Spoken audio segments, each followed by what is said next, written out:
Stand up comedian হিসেবে লোকটির অনেক গুণগান, কিন্তু লোকটি সংসার নিয়ে জ্বালায় আছে। সারাক্ষণ মানুষকে হাসালেও তার ঘরে চলে সারাক্ষণ বউ আর মায়ের যুদ্ধ। এর মধ্যেই লোকটির জীবনে নতুন কোনো মেয়ের আগমন ঘটে। লোকটি সেই মেয়ের দিকে ধাবিত হতেই জীবন বদলে যেতে শুরু করে।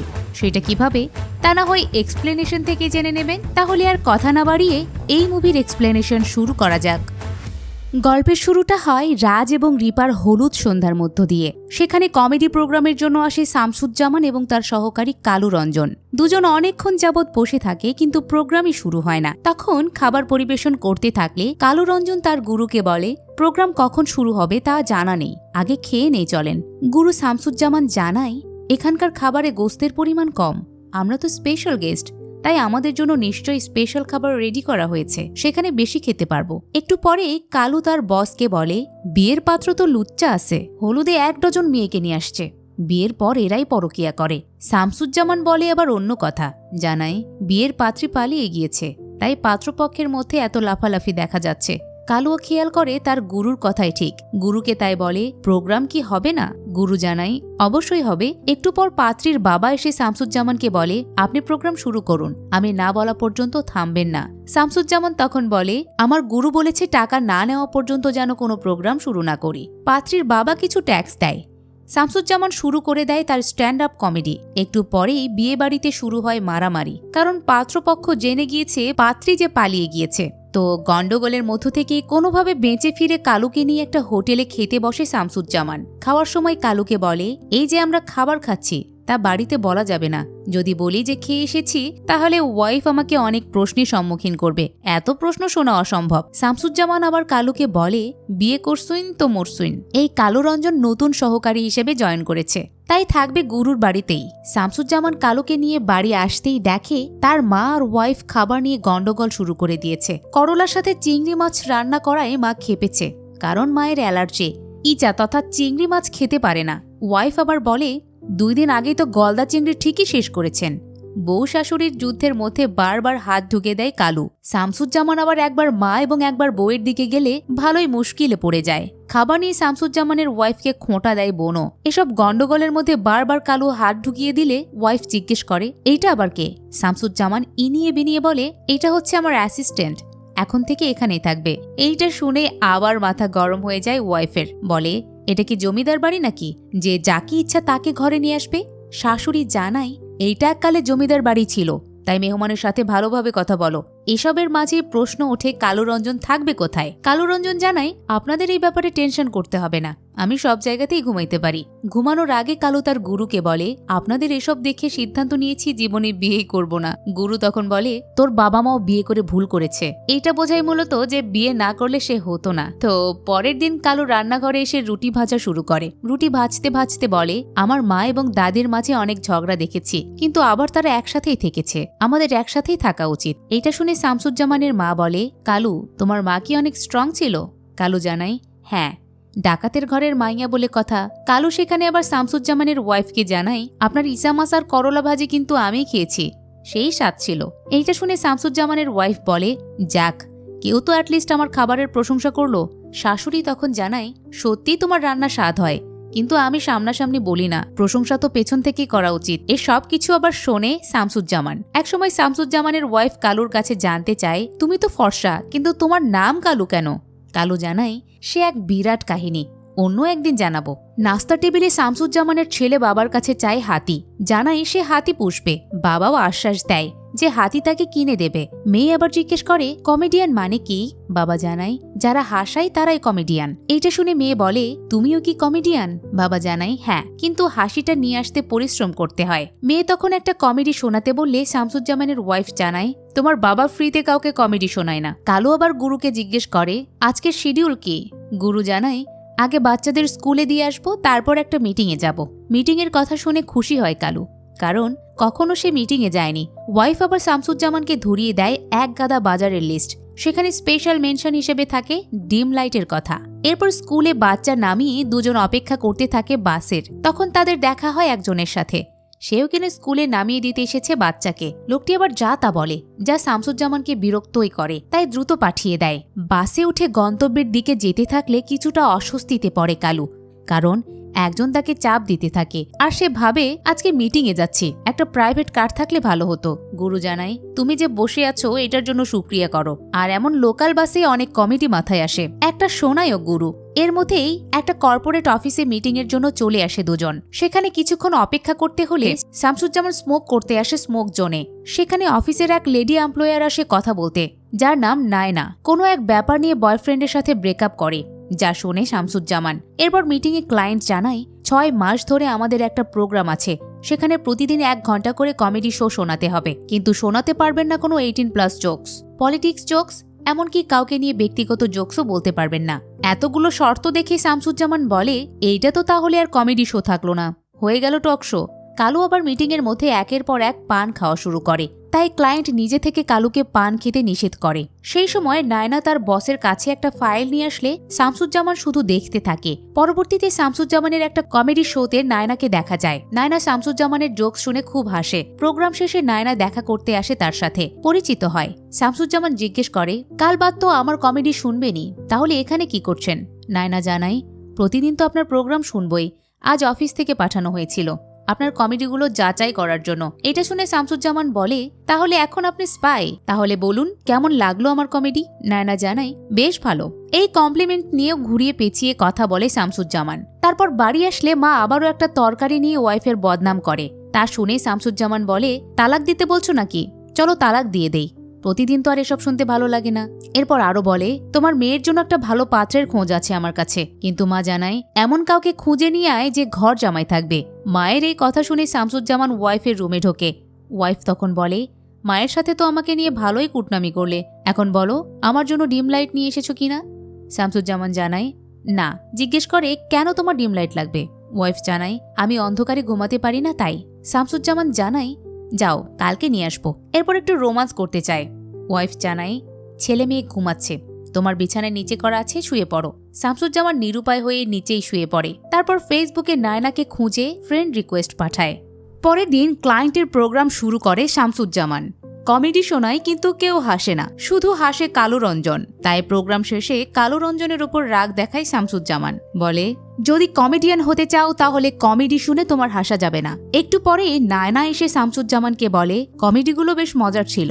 শামসুজ্জামান বলে, কিন্তু কারো মুখে তো হাসি দেখলাম না। নায়না জানায়, তারা অভ্যস্ত না, ধীরে ধীরেই ঠিক হয়ে যাবে। শামসুজ্জামান আবার নায়নার সাথে কথা বলতে লজ্জা বোধ করে, তাই নায়না জিজ্ঞেস করে, আপনি আমাকে দেখে এমন লজ্জা পান কেন? শামসুজ্জামান জানাই, এখন মিডল এজে আছি তো তাই। এরপরে নায়না শামসুজ্জামানকে কফি খাওয়ার অফার করে, তাও কফি শপে গিয়ে। এই অফার শুনে শামসুজ্জামান কালু রঞ্জনকে সাইডে নিয়ে এসে টাকা দিয়ে বলে, তুমি বাড়ি যাও, কিন্তু ঘরের ভেতরে ঢুকবে না, আমার জন্য অপেক্ষা করবে। কালু জানায়, আমি জীবনেও কফি শপে যাইনি, আমাকেও নিয়ে চলেন গুরু।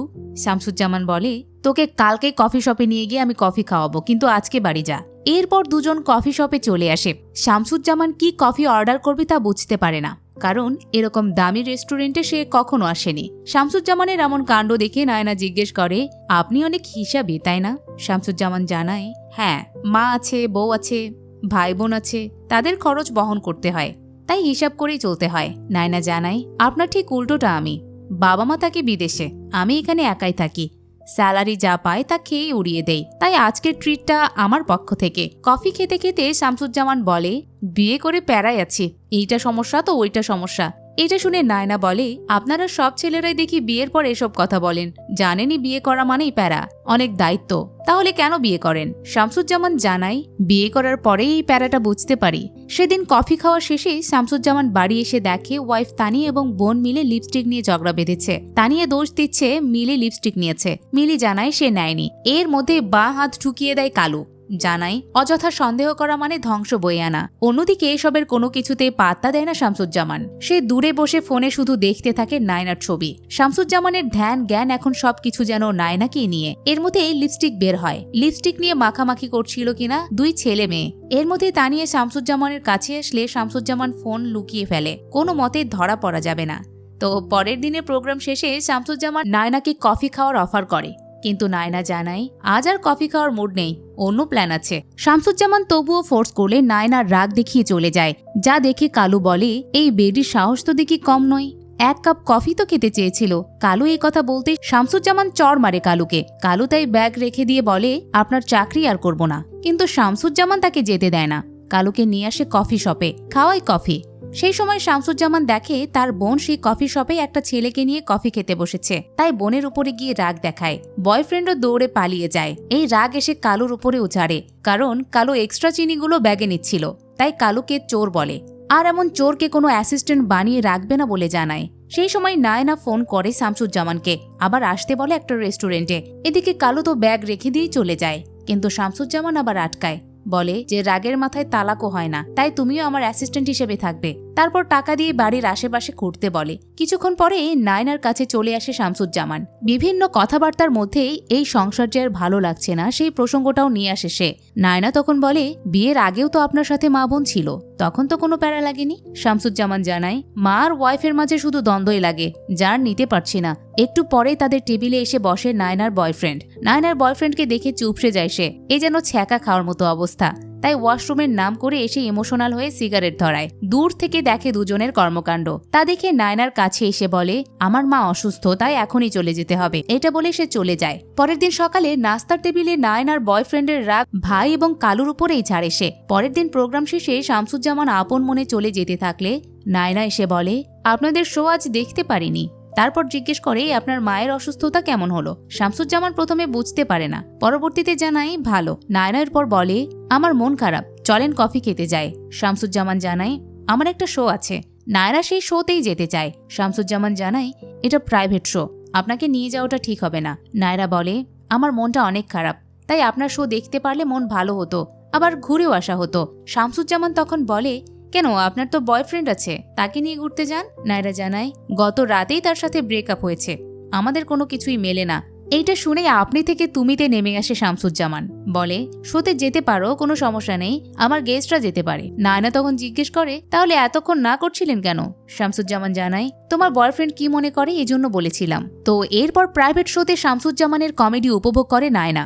শো শেষে দুজন একটা জায়গায় বসে। সেখানে শামসুজ্জামান বলে, আমি প্রথম দেখাতেই বুঝেছিলাম তোমার ওই বয়ফ্রেন্ড আসলে সুবিধার নয়, তাই যা হয়েছে ভালোই হয়েছে। নায়না আবার জিজ্ঞেস করে, আপনি কি ফ্রাইডেতে ফ্রি থাকবেন?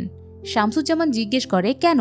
নায়না জানায়, আমার বাসায় একটু রান্না করলাম, আপনি আসলেন, আমরা সারা রাত একসাথে থাকলাম, ঘুমাবো না, শুধু আড্ডা দেব। এইটা শুনেই শামসুজ্জামানের মনে যেন লাড্ডু ফুটতে শুরু করে। আবার জিজ্ঞেস করে, কেউ কিছু বলবে না তো? নায়না জানায়, আমি একাই থাকি, কোনো সমস্যা নেই। শামসুজ্জামানের মনের ভেতরে যেন নাচতে শুরু করে। তাই বাড়ি আসার পথে কিনে নিয়ে আসে হানি নাটস। কালু আবার জিজ্ঞেস করে, এটার কাজ কি? শামসুজ্জামান জানায়, এটা তোর জন্য নয়। ওয়াইফ তানিয়া হানি নাটস থেকে শামসুজ্জামানের কাছে এসে বলে, আজকাল দেখি হানি নাটস খাওয়া শুরু করেছো, মতলব কি? শামসুজ্জামান জানায়, স্বাস্থ্যের জন্য খেতে হয়। ঘুমানোর সময় শামসুজ্জামান মেঝেতে শুয়েই ফোন টিপছিল। বাচ্চারা ঘুমানোর পরেই তানিয়া তার কাছে এসে শুয়ে পড়ে। এতে সে ফোন লুকিয়ে ফেলে। জিজ্ঞেস করে, এখানেই থাকবে নাকি? তানিয়া জানায়, হ্যাঁ। এরপর বলে, আমি কিন্তু জানি তুমি হানি নাটস কি জন্য কিনেছ। এদিকে শামসুজ্জামান ইগনোর করে তানিয়াকে, জানায় সে দ্রুত ঘুমাবে, দ্রুত ঘুমানো স্বাস্থ্যের জন্য ভালো। এইটা বলে মিথ্যা ঘুমানোর ট্রাইও করে। তানিয়া তাই বিরক্ত হয়ে বাচ্চাদের কাছে এসে ঘুমিয়ে পড়ে। তানিয়া উপরে উঠলে শামসুজ্জামান আবারও ফোন টিপা শুরু করে। সে মূলত নায়নাকেই সময় দিচ্ছিল। সকালে উঠেই শামসুজ্জামান খেতে থাকে হানি নাটস, যা দেখে অবাক হয় তানিয়া। শামসুজ্জামান সারাক্ষণ ঘুরে বেড়ায় নায়নাকে নিয়ে, বাড়ি এসে শুধু ফোনই টেপে। বউ শাশুড়ির যুদ্ধ যেন তার কানেই যায় না। একদিন বউ শামসুজ্জামানের ফোন কেড়ে নেয়, কিন্তু শামসুজ্জামান তখন রিলস দেখছিল, তাই বেঁচে যায়। এর মধ্যেই ফ্রাইডেতে নায়নার বাসায় যাওয়ার তোড়জোড় শুরু করে দেয় শামসুজ্জামান। করে শপিং, আবার চুলও কাটে। আবার কালুকে টাকা দিয়ে বলে, আমি আজকে বন্ধুর বাড়িতে থাকবো। কালু ধরে প্যাঁচ যে, আপনার কোনো বন্ধু তো নেই, যেটা আছে সেটার সাথেও ঝগড়া। শামসুজ্জামান জানায়, সেটার সাথে মিটমাট করতে হবে, তুমি বাড়ি যাবে। ভাবি কিছু জিজ্ঞেস করলে বলবে, গুরু মিডনাইট পর্যন্ত শো করবে, তোমার পেট ব্যথা হচ্ছিল তাই চলে এসেছো। কালু এবার ফায়দা লোটে, বেশি টাকা নিয়ে নেয়। কালুকে বিদায় দিয়ে শামসুজ্জামান আসে ফার্মেসিতে, কিনে নেয় প্রোটেকশন। তারপর ফুল নিয়ে খুশি মনে আসে নায়নার বাসায়। নায়নার দরজা খুলতে সেই খুশি হারিয়ে যায় শামসুজ্জামানের। কারণ বাসাতে শুধু সে নয়, নায়না অনেক ফ্রেন্ডসকে ইনভাইট করেছে। সবাইকে দেখে পুরো স্তব্ধ হয় সে। সবাই পার্টিতে ব্যস্ত থাকলেও শামসুজ্জামান বোর ফিল করতে থাকে। আবার প্রোটেকশনটা তো লুকাতে হবে, কিন্তু লুকাতে পারে না। সবকিছু মিলে বোরিং সময় উপভোগ করে। একটু পর বেলকনিতে এসে ধরায় সিগারেট। শামসুজ্জামান বেলকনিতে একা আপসেট হয়ে থাকলে নায়না জিজ্ঞেস করে, আপনাকে দেখি আপসেট লাগছে, আপনাকে কি কোনো বিপদে ফেললাম নাকি? শামসুজ্জামান জানায়, তুমি কি বিপদে ফেলবে, আমি নিজেই এক বিপদ। সবসময় আয়নায় চেহারা দেখতে গিয়ে ভেবেছি আয়নাই খারাপ, পরে দেখলাম আয়না ভালো আছে, আমার চেহারাটাই খারাপ। এসব বলে শামসুজ্জামান নায়রাকে জানায়, আমার এখন যেতে হবে, আমাকে ছাড়া বউ কখনো একা থাকে না। নায়না ডিনার করে যেতে বললে শামসুজ্জামান সেটাও করে না। নায়নার বাসা থেকে বেরিয়ে আসে। পথের মধ্যে শামসুজ্জামানকে আবার ধরে পুলিশ। জিজ্ঞেস করে, কোথা থেকে আসলেন? শামসুজ্জামান জানায়, বন্ধুর বাড়িতে পার্টি থেকে আসলাম। মদ খেয়েছে কিনা পুলিশ সেটা জিজ্ঞেস করলে শামসুজ্জামান জানায়, আমি ওসব খাই না, কফি খাই, এখন থেকে সেটাও ছেড়ে দেব। পুলিশ তবুও সার্চ করে শামসুজ্জামানকে। পকেটে পায় প্রোটেকশনের প্যাকেট। জিজ্ঞেস করে, এইটা কেন? শামসুজ্জামান জানায়, আমি বিবাহিত পুরুষ, আমার কাছে এটা থাকতেই পারে। আপনি যদি বিয়ে করে থাকেন আর আপনারও যদি লাগে তাহলে নিতে পারেন। পুলিশ আবার সেটা নিয়েই নেয় শামসুজ্জামানের কাছে। পরের দিন সকালে শামসুজ্জামান মন খারাপ করে শুধু একের পর এক সিগারেট খেতেই থাকে। তা দেখে ওয়াইফ তানিয়া জিজ্ঞেস করে, ছ্যাঁকা খেয়েছো নাকি? একের পর এক সিগারেট খাচ্ছ, মেয়ের চক্কর নাকি? শামসুজ্জামান এসব শুনে বলে, কি সব উল্টোপাল্টা বলছো? তানিয়া জানায়, আমি সব জানি, আজকাল তোমাকে পাওয়াই যায় না। কালকে রাতে তুমি কোথায় ছিলে সেটা কালুও জানে না। শামসুজ্জামান বলে, আমার মিডনাইট পর্যন্ত শো ছিল, সেটা নিয়েই ছিলাম, আর কালুর পেট ব্যথা করছিল বলে পাঠিয়ে দিয়েছিলাম। কসম করে বলছি তুমি যেটা ভাবছো সেটা নয়। তানিয়া তার কাছে ফোন চায়, সারাক্ষণই সে ফোন নিয়ে থাকে, তাই চেক করবে। শামসুজ্জামান তখন একটা কথা বলে তানিয়াকে, আর চুপ করায়। পরের দিন শামসুজ্জামান প্রোগ্রাম শেষে পাশ কেটে চলে যেতে থাকলে নায়না বলে, আপনি দেখি আমাকে আর পাত্তাই দিচ্ছেন না, ফোনও ধরছেন না, কথাও বলছেন না, কোনো কি সমস্যা? চলেন একসাথে কফি খাই। শামসুজ্জামান জানায়, কফি খেলে ঘুম হচ্ছে না, তাই ডক্টর কফি খেতে নিষেধ করেছে। নায়না জানায়, ঠিক আছে, কফি খাবো না, অন্য কিছু খাবো। শামসুজ্জামান আর না করতে পারে না। কালু তখন শামসুজ্জামানকে আটকানোর চেষ্টা করে, কিন্তু সে কি আর আটকাতে পারবে? এরপর দুজন একটা রেস্টুরেন্টে আসে। সেখানে নায়না জানায়, ভালোবাসা হচ্ছে ফুলের মতো, যত্ন নিতে হয়। শামসুজ্জামান জানায়, যত্ন নিয়েও কিছু হয় না। নায়না তখন বলে, আপনি লাস্ট কবে আপনার ওয়াইফকে আই লাভ ইউ বলেছেন বলুন তো? কবে তার জন্য গিফট নিয়ে গেছেন? ঘুরতে বের হয়েছেন? সম্পর্ক যত্ন নিতে হয়, তবে সম্পর্ক ভালো থাকে। এসব শুনে শামসুজ্জামান নায়নাকে তার জীবনের গল্প শোনাতে বলে। এই যেমন নায়নার বাবা মা বিদেশে, আর সে কিনা দেশে। সচরাচর এমনটা দেখা যায় না। নায়না জানায়, আমার যখন 4 বছর বয়স তখন বাবা মার মধ্যে সেপারেশন হয়। আমি থাকি মায়ের সাথে, মাও একটা রিলেশনে জড়ায়, যা আমার ভালো লাগেনি, তাই চলে এসেছি। এখন শুনছি বয়ফ্রেন্ডকে বিয়ে করবে। এদিকে মেয়ের বিয়ের কোনো খবর নেই, আবার মেয়ে কিনা একটা রিলেশন নিয়েও ভুগছে। শামসুজ্জামান যখনই বিয়ের প্রসঙ্গ তুলবে তখনই শামসুজ্জামানের ওই প্রতিবেশী লিয়াকত এসে হাজির হয়। লিয়াকতকে দেখে চুপসে যায় সে। লিয়াকত আবার বেশি প্যাচাল পারে, তাই শুরু করে দেয় বেশি প্যাচাল। শামসুজ্জামান এক সময় লিয়াকতকে সাইটে নিয়ে এসে বলে, এটা কিন্তু আমার ক্লায়েন্ট, অন্য কিছু বুঝেন না, আবার আপনার ভাবিকে যেন কিছু বলেন না। লিয়াকত জানায়, আরে না, কি মনে করব, এরকমটা করতেই পারেন। শামসুজ্জামান শো শেষ করে বাড়ি আসলে দেখে লিয়াকত তার ওয়াইফ নিয়ে তার বাড়িতে হাজির হয়েছে, বউয়ের হাতে খাচ্ছে চা। এটা দেখে শামসুজ্জামান পুরো ভয় পেয়ে যায়। লিয়াকত জানায়, সে শুধু চা খেতে এসেছে। শামসুজ্জামানের ওয়াইফের হাতের চায়ের করে প্রশংসা। তা শুনে তানিয়া বলে, কেউ তো অ্যাটলিস্ট আমার চায়ের প্রশংসা করলো। লিয়াকত তখন বলে, ভাইও তো আপনার প্রশংসা করে। মানে লিয়াকত সব জায়গায় বেশি কথা বলে। লিয়াকত তার ওয়াইফকে নিয়ে চলে গেলে তানিয়া শামসুজ্জামানকে চা খেতে দেয়। সে চা খেতে না চাইলে তানিয়া বলে, তুমি তো এখন চাও খাও না, কফি খাও, কালু বলেছে। এইটা শুনে কালুর দিকে আগুন চোখে তাকায় সে। এরপর ওয়াইফকে ঠান্ডা করার জন্য পড়তে বলে শাড়ি। জানাই, তোমাদের নিয়ে আজকে ঘুরতে বের হব। এরপর পরিবারের সবাই মিলে ঘুরে বেড়ায়। পরের দিন নায়নার সাথে আবার রেস্টুরেন্টে বসে সে। সেখানে শামসুজ্জামানের কাছে একটা ফোন কল আসলে সে চিন্তায় পড়ে যায়। নায়না জানতে চায় কি হয়েছে। শামসুজ্জামান জানায়, বউ শাশুড়ির মধ্যে আবারও বেঁধেছে, এসব আর ভালো লাগে না। আমি আছি এক চিপাই, কোনো পক্ষই নিতে পারি না। নায়না জানায়, এই সমস্যা সব পরিবারই আছে, চুপচাপ না থেকে হ্যান্ডেল করতে হবে। সেই সময় শামসুজ্জামান লিয়াকতকে আবারও রেস্টুরেন্টে দেখতে পেয়ে নায়নাকে বিদায় জানিয়ে বাজার করতে আসে। সেখানে লিয়াকত এসে শুরু করে দেয় ইউক্রেন রাশিয়ার যুদ্ধ। তারপর শামসুজ্জামানকে বলে, আপনার সাথে একটা কথা আছে। শামসুজ্জামান এখানেই বলতে বলে। লিয়াকত জানায়, সব কথা সব জায়গায় বলা যায় না, অন্য কোনো দিন বলবো। লিয়াকত চলে গেলে শামসুজ্জামানের মধ্যে অস্থিরতা কাজ করে। তা দেখে কালু বলে, আপনি তো বেশ চিন্তায় আছেন, মনে হচ্ছে রায় হয়েছে, আগামী 3 দিন পর আপনার ফাঁসি। শামসুজ্জামান চুপচাপ থাকতে বলে কালুকে। পরের দিন শো শেষে শামসুজ্জামান তানিয়ার জন্য ফুল এবং শাড়ি নিয়ে আসে। তানিয়া সেইটা পেয়ে খুবই খুশি হয়। শামসুজ্জামান জানায়, তোমার পছন্দের শাড়ি কিনতে পেরেছে কিনা জানি না। তানিয়া বলে, তুমি পছন্দ করে কিনেছো, এইটাই হবে। রাতে দুজন একসাথে শুয়ে পড়ে। সেখানে শামসু জানায়, কাজের চাপ শেষ হলে তুমি আর আমি কক্সবাজার যাব। তানিয়া জানায়, একদিনই এত ভালোবাসা দেখাইও না, নিতে পারবো না। পরের দিনের শোতে শামসুজ্জামান মাকে নিয়ে কিছু কথা শোনায়। সেই কথাগুলো শুনে ইমোশনাল হয়ে যায় নায়না। শো থেকে বের হয়ে আগে মাকে কল করে। পরের দিন নায়না শামসুজ্জামানের কাছে মায়ের ব্যাপারে কথা বলতে গিয়ে কান্না করে। শামসু জানায়, বেশি করে কান্না করো, কান্না করলে মন হালকা হয়। নায়না তখন জানায়, আমি ভেবেছি আমার মায়ের সাথে আমার সম্পর্ক শেষ, কিন্তু আপনার এই মাকে নিয়ে বলা কথাগুলো আমার চোখ খুলে দিয়েছে। মাকে ফোন করে কথা বলে শান্তি পেয়েছি। শামসু জানায়, সন্তান এবং মায়ের সম্পর্ক কখনো ছিন্ন হয় না, চাইলেও ছিন্ন করা যায় না। নায়না ধন্যবাদ জানায় শামসুকে। নায়নার সাথে আড্ডা শেষে বাজার থেকে টিউবলাইট কিনে ঘরে ঢোকে শামসু। দেখে তার ওয়াইফ তানিয়ার চোখে কান্না। তানিয়া ব্যাগ গুছিয়ে চলে যাওয়ার প্রস্তুতি নিচ্ছে। এইটা দেখে শামসু জিজ্ঞেস করে, কি হয়েছে? তানিয়া জানায়, তোমার ফোনে আমি নায়নার টেক্সট অনেকবার দেখেছি, কিন্তু তেমন কিছু মনে করিনি। কিন্তু সেদিনকে না তুমি কোনো মিডনাইট শোতে ছিলে না? কালুরও কোনো পেট খারাপ ছিল না, সেদিন তুমি নায়নার বাসায় ছিলে, আর তোমাকে মেনে নিতে পারছি না। শামসু বসে বোঝানোর চেষ্টা করলেও তানিয়া কোনো কিছু না শুনেই ঘর থেকে চলে যায়। পরের দিন শামসু ডাকে লিয়াকতকে। লিয়াকত আবার আফ্রিকার অর্থনীতি নিয়ে পড়ে থাকলে শামসু রাগ দেখায়। রাগ দেখিয়ে জিজ্ঞেস করে, এই যে কফি শপে নায়নার সাথে আমি কফি খেয়েছি, সেটা আপনি দেখেছেন, দেখে কি আপনার ভাবিকে জানিয়েছেন? লিয়াকত এসব শুনে বলে, ওটা তো ভুলেই গিয়েছিলাম, আপনার কথাতেই মনে পড়লো, কফি শপে তো আমিও অনেককে নিয়ে যাই, এগুলো কি কাউকে বলার জিনিস? লিয়াকতের কথা শুনে শামসু বুঝতে পারে লিয়াকত ফাঁস করেনি। এরপর শামসুজ্জামান এবং তানিয়ার জীবনে ইমোশনাল পর্ব চললেও নায়নার মন ভালো থাকে, কারণ নায়নার সাথে দেখা করতে তার মা আসে। শামসু কয়েকদিন না খেয়ে বসে থাকলে কালু তাকে খেতে বলে। শামসু জানায়, মিলি যে খাবার রান্না করে সেটা গলা দিয়ে নামে না। কালু বলে, যার খাবার ভালো তাকে তাহলে নিয়ে আসছেন না কেন? শামসু কালুকে বেশি কথা বলতে নিষেধ করে। কালু জানায়, বেশি কথা বলছি না, একটা সম্পর্ক এত সহজে ছিন্ন করা উচিত নয়। আজকে জানাচ্ছি, আমিও আর আপনার সাথে নেই। এইটা শুনে শামসু জিজ্ঞেস করে, কই যাবে? কালু জানায়, যেখান থেকে এসেছি সেখানেই যাব, গ্রামেই ফিরে যাব। মানুষকে হাসানো সবচেয়ে কঠিন কাজ, আর সেটা আপনিই করেন। আপনি আমার কাছে অনেক কিছুর ঊর্ধ্বে।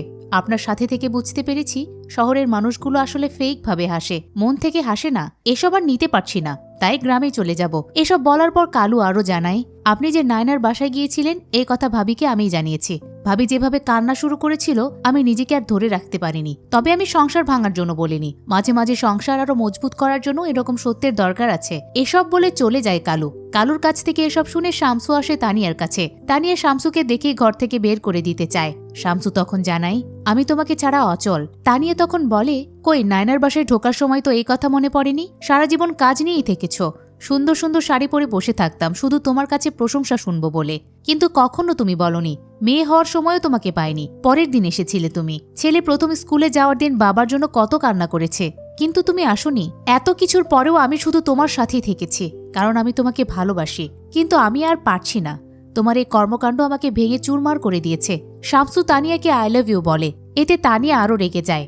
শামসু জানায়, আগে তোমার মন রক্ষা করার জন্য হয়তো ভালোবাসি কথাটা বলেছি, এবার বলছি কারণ আমার তোমাকেই লাগবে। আমার ছেলে মেয়ের জন্য লাগবে সেটা বলছি না, তোমাকে ছাড়া তাদের কষ্ট করে মানুষ করতে পারবো, কিন্তু আমারই তোমাকে লাগবে, আমার জন্য তোমাকে লাগবে। শামসুজ্জামানের এসব কথাতে গলে যায় তানিয়া, তাই শামসুর সাথে আবারও বাড়িতে আসে। তানিয়া বাড়িতে ঢুকতেই শাশুড়ি কান্নারত অবস্থায় আগে তানিয়াকে জড়িয়ে ধরে। পরিবারের সবাই অনেক খুশি হয়। জানি স্তব্ধতার সাথে দেখে শামসু। পরের দিন শোতে শামসু ড্রিম লাইট নিয়ে কথা বলে। জানায়, আমাদের জীবনে স্বচ্ছতা থাকলেও স্বপ্ন দেখার জন্য ড্রিম লাইট ঘরে ঘরে থাকা দরকার। শো শেষে খোলা মাঠে নায়নার সাথে বসে শামসু। সেখানে নায়না জিজ্ঞেস করে, অবশেষে তাহলে ড্রিম লাইটের দেখা পেয়ে গেছেন? শামসু জানায়, হ্যাঁ। এরপর জিজ্ঞেস করে, তোমার মা কি চলে গিয়েছে? নায়না জানায়, এখনো যায়নি, চলে যাবে, সাথে আমিও যাব, কিন্তু একেবারে না, মায়ের বিয়ে খেতে যাব, থাকতে পারি আবার চলেও আসতে পারি। এবার শামসু ওই রাতের ব্যাপারে কনফেস করতে চাইলে নায়না বলে, আমি জানি আপনি ভেবেছিলেন আমি আপনাকে একা ইনভাইট করেছি, আসলে আমারও ভুল ছিল, সবকিছু খোলাসা করে দেওয়াই উচিত ছিল। শামসু জানায়, আমি আরো অন্য কিছু ভেবেছিলাম, এজন্য মাফ করে দিও। নায়না এটা শুনে বলে, মানুষ যখন তার নিজের ভুল বুঝতে পারে তখন প্রকৃতিই তাকে তার প্রাপ্যটা ফিরিয়ে দেয়, তাই এখানে আর কোনো গিল্টি ফিল করতে হবে না। এসবের কথার মধ্য দিয়েই নায়নাকে ধন্যবাদ জানায় শামসু। নায়না জিজ্ঞেস করে, ধন্যবাদ কেন? শামসু জানায়, জানি না কেন। তো এরপরে নায়না বিদায় দিয়ে চলে গেলে মুভিটি এখানে শেষ হয়। ভুল বুঝতে পারাটাও বড় বিপদ থেকে উদ্ধারের প্রথম ধাপ, তাই বড় ভুল করার আগেই ভুলকে বুঝতে শিখুন। এতে শুরুতে হয়তো কিছুটা ঝড়ঝাপটা আসতে পারে, কিন্তু জীবন একেবারে শেষ হয়ে যাবে না, বাঁচার জন্য সবকিছুই থাকবে। তো কেমন লাগলো মুভিটি জানাতে পারেন কমেন্ট বক্সে। এতক্ষণ মিসেস মুভি এক্সপ্লেনারের সাথে থাকার জন্য ধন্যবাদ।